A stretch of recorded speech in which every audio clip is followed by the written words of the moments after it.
Monsieur le directeur de l'environnement et des établissements classés, chers collaborateurs, distingués invités en vos titres, rangs, grades et qualités.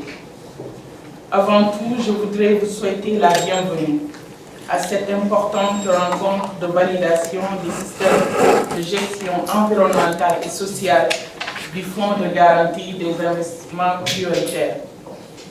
Aujourd'hui, nous constatons avec regret les effets dévastateurs de la dégradation de l'environnement, changement climatique, pollution de l'air et de l'eau, perte de biodiversité, déforestation, entre autres.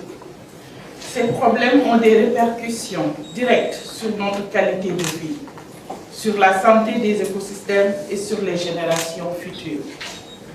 Toutefois, en prenant en compte l'environnement dans nos actions quotidiennes, nous pouvons non seulement préserver la beauté et la diversité de notre planète, mais aussi garantir un avenir durable pour tous.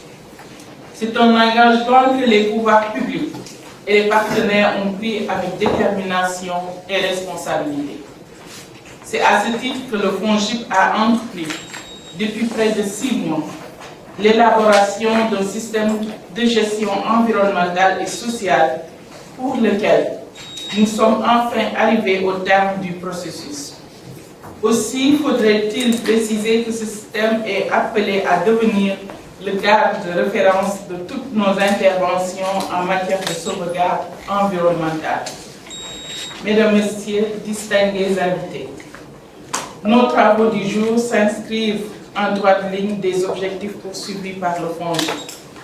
En tant que structure de garantie intervenant en complémentarité du secteur financier et des autres instruments de l'État, dans le but de mobiliser des ressources financières publiques et privées destinées au financement des PME. Le Fonds contribue également à l'atteinte des objectifs de développement durable. Pour rappel, le développement durable nécessite la prise en compte du triptyque économie, environnement et social. Cette question est bien adressée par le FONGIP et matérialisée par la mise en place d'un dispositif de gestion environnementale et sociale arrimé à la législation nationale et aux politiques et procédures des partenaires au développement. Le chemin parcouru a été possible grâce à l'appui constant de nos partenaires. C'est le lieu ici de les remercier et leur rendre un vibrant hommage. En effet, la collaboration active de la Banque mondiale, de la Banque africaine de développement et de la KfW, hautement représentée ce matin, nous a jamais fait défaut dans ce processus complexe.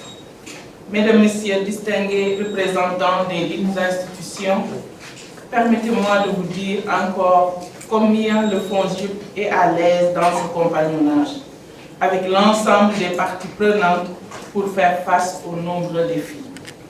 C'est pourquoi, dans le cadre de la mise en œuvre du programme d'accélération, compétitivité et emploi, nous nous sommes engagés en tant qu'entité de mise en œuvre à accompagner les porteurs de projets en veillant au respect des normes environnementales et sociales à travers les programmes ETER et PAIS, financés respectivement par la Banque mondiale et la Banque africaine de développement.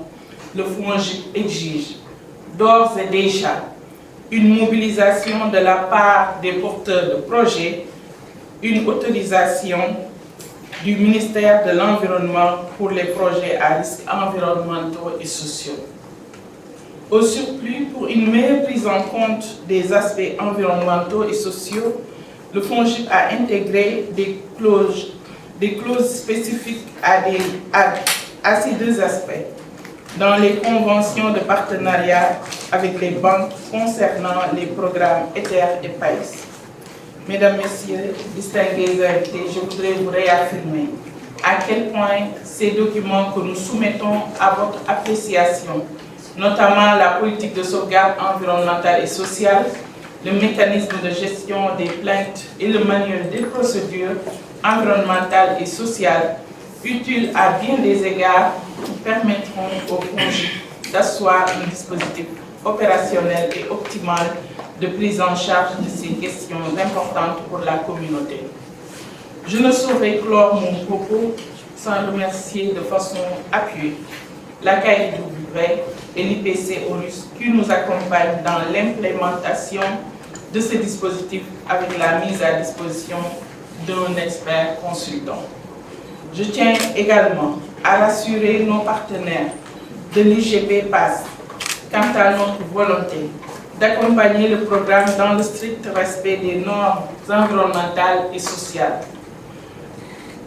Dans cette perspective, j'exhorte la cellule de sauvegarde environnementale et sociale de veiller à une implémentation rapide du dispositif en y associant l'ensemble des parties prenantes, notamment les institutions financières partenaires et les porteurs de projets.